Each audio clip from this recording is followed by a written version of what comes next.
नमस्कार दोस्तों, हमारे साथ जुड़ने के लिए बहुत बहुत धन्यवाद। जहां हम बात करेंगे एक रोचक और अद्भुत विषय पर, आर्टिफिशियल इंटेलिजेंस यानी कि एआई। जानिए कैसे मशीनें सोच सकती हैं, सीख सकती हैं और हमारे दैनिक जीवन में कैसे सहायक हो सकती हैं। इस यात्रा में हम साथ में कई रोचक एआई परियोजनाओं और नए तकनीकी विकासों की खोज करेंगे। हम जानेंगे आर्टिफिशियल इंटेलिजेंस कितने प्रकार के होते हैं और इनके क्या फ़ायदे हैं और क्या नुकसान हैं। तो बने रहिए और इस रोमांचक यात्रा का आनंद लें और आर्टिफिशियल इंटेलिजेंस के सफ़र में हमारे साथ चलें। आर्टिफिशियल इंटेलिजेंस की शुरुआत कब और किसने की? आर्टिफिशियल इंटेलिजेंस का जनक अमेरिका के कंप्यूटर साइंटिस्ट जॉन मैकार्थी को माना जाता है। मैकार्थी ने 1956 में कॉन्फ्रेंस का आयोजन किया था। इसी कॉन्फ्रेंस में उन्होंने पहली बार एआई का कंसेप्ट और संभावनाओं पर चर्चा की थी। एआई की शुरुआत भले ही 1950 के दशक में हुई, लेकिन इसे पहचान 1980 के दशक की शुरुआत में मिली। 1981 में जापान ने इस तकनीक का इस्तेमाल किया। जापान के बाद दूसरे देशों का भी ध्यान इस ओर गया। आर्टिफिशियल इंटेलिजेंस क्या है? आर्टिफिशियल इंटेलिजेंस एक टेक्नोलॉजी है जिसके द्वारा इंटेलिजेंट मशीनों को बनाया जाता है जो कि इंसानों की तरह सोचते हैं। दूसरे शब्दों में कहे तो आर्टिफिशियल इंटेलिजेंस एक मेथड है जिसका इस्तेमाल करने पर एक कंप्यूटर, रोबोट और मशीन इंसान की तरह सोचने लगता है। आर्टिफिशियल इंटेलिजेंस दो शब्दों से मिलकर बना हुआ है, पहला आर्टिफिशियल और दूसरा इंटेलिजेंस। इसमें आर्टिफिशियल का मतलब है इंसानों के द्वारा बनाया हुआ और इंटेलिजेंस का अर्थ होता है सोचने की शक्ति, इसलिए इसका पूरा मतलब हुआ इंसान के द्वारा बनाई हुई सोचने की शक्ति। आर्टिफिशियल इंटेलिजेंस को मशीन इंटेलिजेंस भी कहते हैं। इसमें मशीन के अंदर इंसान की तरह सोचने और कार्य करने की क्षमता को पैदा किया जाता है, जैसे कि इंसानों की तरह बात करना, याद रखना, सीखना, निर्णय लेना और किसी प्रॉब्लम को सॉल्व करना।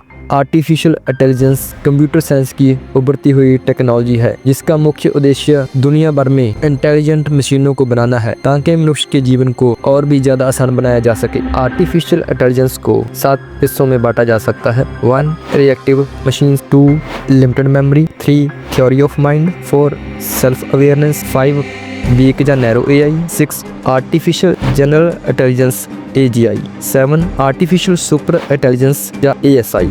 रिएक्टिव मशीन आर्टिफिशियल इंटेलिजेंस का सबसे सरल प्रकार है। ये मशीन बेसिक कार्यों को पूरा करती है, ये यूजर की जरूरत के मुताबिक रिएक्ट करती है, इसलिए इसे रिएक्टिव मशीन कहते हैं। रिएक्टिव मशीन डाटा और मेमोरी को स्टोर करके नहीं रख सकती, इसलिए इसका इस्तेमाल फ्यूचर के कामों के लिए नहीं किया जा सकता। रिएक्टिव मशीन का सबसे अच्छा उदाहरण गूगल का अल्फागो है। लिमिटेड मेमोरी एक प्रकार का एआई है जो पुराने डाटा को कुछ समय के लिए स्टोर करके रख सकता है। ये पुराने डाटा की मदद से भविष्य को प्रेडिक्ट करने की क्षमता रखती है। लिमिटेड मेमोरी की मदद से फ्यूचर को प्रिडिक्ट किया तो जा सकता है, लेकिन ये प्रिडिक्शन पूरी तरह से सही नहीं हो सकता क्योंकि ये प्रिडिक्शन पुराने डाटा के आधार पर किया जाता है। लिमिटेड मेमोरी का उपयोग खुद से चलने वाली कार में किया जाता है। ये कार अपनी आसपास की कार्स की स्पीड, उनके बीच की दूरी और दूसरी इन्फॉर्मेशन को स्टोर करके रख सकती है। इसका सबसे बेहतर उदाहरण टेस्ला कार है। थ्योरी ऑफ माइंड एक प्रकार का एआई है जो इंसान के स्वभाव को समझ सकता है, इंसानों की तरह बात कर सकता है। सरल भाषा में समझे तो थ्योरी ऑफ माइंड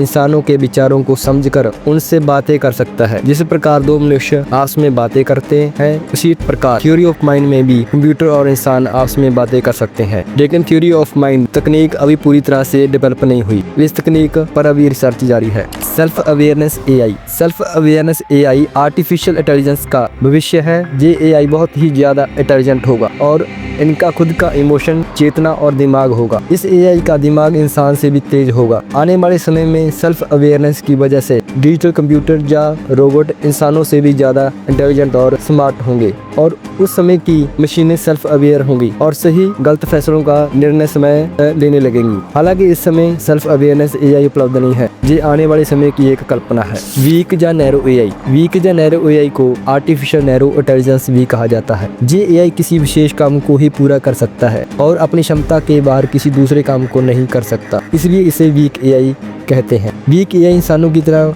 बिहेव नहीं कर सकती, लेकिन पैरामीटर्स और कॉन्टेक्स्ट के आधार पर इंसानों के व्यवहार को समझ सकती है और इंसानों से भी बातें कर सकती है। वीक एआई अपने काम को पूरा करने के लिए नेचुरल भाषा यानी कि NLP का इस्तेमाल करती है। इसके अलावा वीक एआई में डाटा को स्टोर करने की क्षमता नहीं होती। IBM का वाटसन सुपर कंप्यूटर इसका एक एग्जाम्पल है। आर्टिफिशियल जनरल इंटेलिजेंस यानी AGI। आर्टिफिशियल जनरल इंटेलिजेंस को मजबूत AI भी कहा जाता है। AGI एक जनरल इंटेलिजेंस की तकनीक है जो किसी समस्या को अपने तरीके से सुलझाने की क्षमता रखती है। AGI एक ऐसी टेक्नोलॉजी है जो कि इंसानों के व्यवहार को समझ सकती है और इंसानों की तरह बिहेव भी कर सकती है। AGI को इंसानों की तरह किसी भी काम को बड़ी आसानी से पूरा कर सकती है। यानी कह सकते हैं कि जो काम एक इंसान कर सकता है उसी काम को AGI टेक्नोलॉजी भी कर सकती है। हालांकि AGI को अभी तक पूरी तरह से डेवलप नहीं किया गया, लेकिन AGI तकनीक पर रिसर्च जारी है। आर्टिफिशियल सुपर इंटेलिजेंस यानी ASI। ASI एक ऐसा आर्टिफिशियल इंटेलिजेंस है जिसमें मशीन इंसानों से भी ज्यादा बुद्धिमान होंगी और वो इंसान की तुलना में किसी काम को आसानी से और तेजी से कर सकेंगी। ASI के पास बहुत सारी क्षमताएं होंगी, जैसे कि सोचना, पजल को सॉल्व करना, लर्न करना, प्लान करना, खुद से बातें करना आदि। ASI एक काल्पनिक AI है जो वर्तमान समय पर उपलब्ध नहीं है, लेकिन आने वाले समय में ASI तकनीक देखने को मिल सकती है। ASI टेक्नोलॉजी के डिवाइस इंसानों से भी ज्यादा एडवांस और मॉडर्न होंगे। ऐसे की इस तकनीक में डिवाइस सेल्फ अवेयर हो जाएंगे जो सही और गलत का फैसला खुद से लेने में सक्षम होंगे। सो आज की वीडियो में बस इतना ही। अगर आपको वीडियो अच्छी लगी तो वीडियो को लाइक, कमेंट और शेयर जरूर करना और चैनल को सब्सक्राइब जरूर करके जाना। सो खुश रहें, स्वस्थ रहें। Thank you.